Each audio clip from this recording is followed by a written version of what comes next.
and welcome to the Reparenting Daily podcast. In this podcast, we'll dive deep into reparenting, exploring all of the tools and resources that you'll need to help you along your journey. This podcast is divided into 3 sections. First is a daily reading, second is a discussion on the reading followed by journal prompts, and the last section is a peaceful meditation for closing.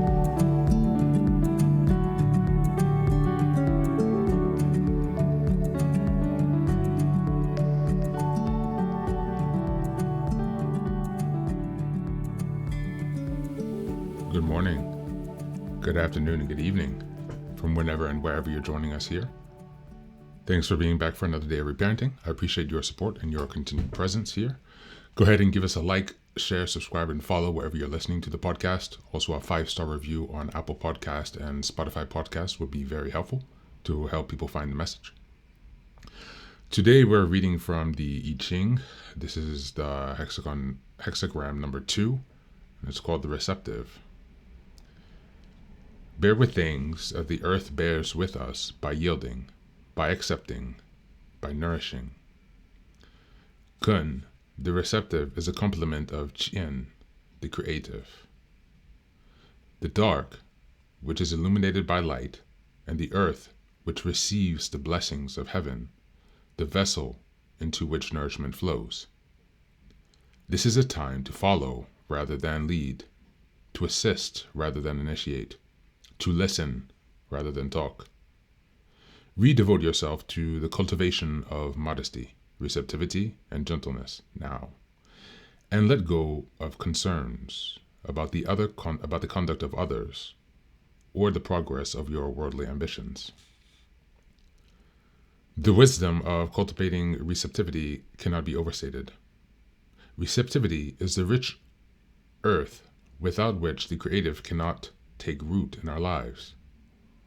This fundamental hexagram serves as a strong encouragement to you to concentrate on your capacities, to nourish, to support, to accept, to work without desiring recognition, to follow the guidance of the sage. You can benefit greatly in a period like this from time to time, spent in solitude. In quietness, we have an opportunity to focus on the purification of our hearts and minds. It is a good time to ask oneself, am I sincerely pursuing the good for its own sake, or do I have a hidden agenda? If so, I detach from it and return to the path of independence and balance. Through humility and openness, we become receptive to the assistance of a higher power. That's the end, and now going to the lines. The first line, cease resistance to the course of events. Avoid defensive or aggressive postures. The earlier ones returns to quiet reliance on proper principles, the better.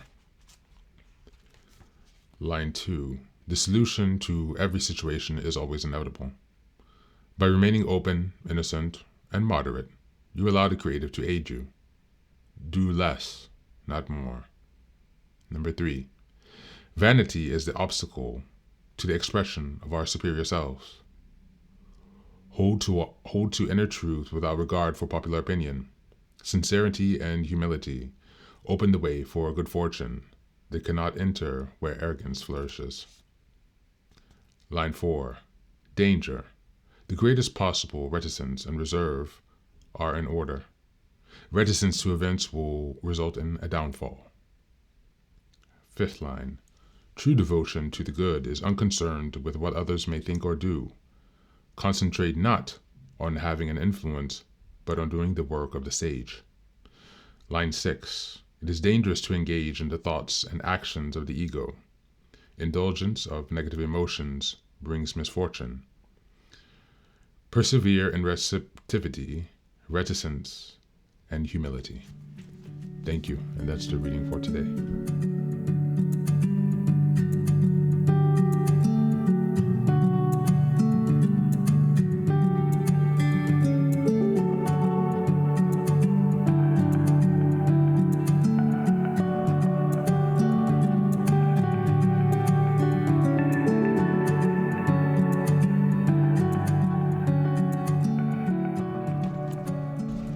Hi guys, welcome back to Reparenting Daily as we pick up the I Ching again. It's a really really interesting text that we've been looking at now for a few episodes. This one is the hexagram number 2, and it's focusing on the receptive energy in the universe. Point 2, the points of this hexagram are as follows on a high level. Number 1 is a nurturing energy. This represents the Earth's role as a patient and supportive nurturer. It's reflecting our need for self-compassion in our reparenting journey. The secondness is the requirement or necessity for openness and surrender. Healing often requires letting go of control and being open to receiving love, care, and attention that we might not have seen before. The third point is balance, highlighting balance of the masculine, which is action, and the feminine, which is nurturing. These two energies must be balanced as we work towards reparenting ourselves, which can be quite tricky.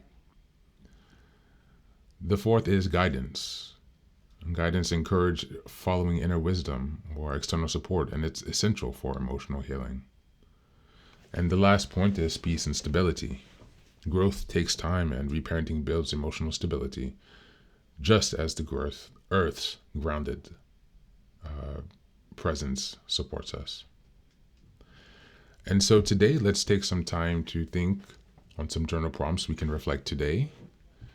The first is perhaps, how can I nurture and care for myself today?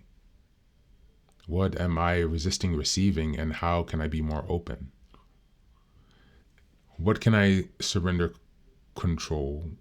Where can I surrender control and trust the process more? Another is, how can I balance moments of doing with moments of being? And the last one might be, what does emotional stability mean to me, and how can I create it? As always, thanks for being here. Take care of yourself and be well.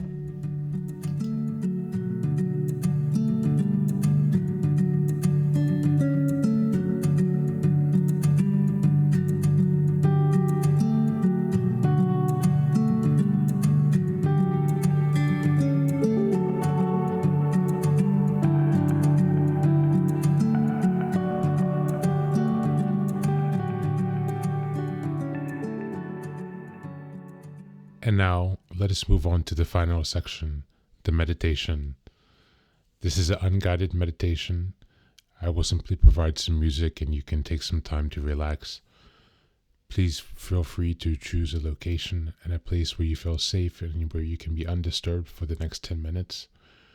You can choose to be sitting down, standing, as you like, wherever you are most comfortable. Thank you for being here and enjoy the meditation.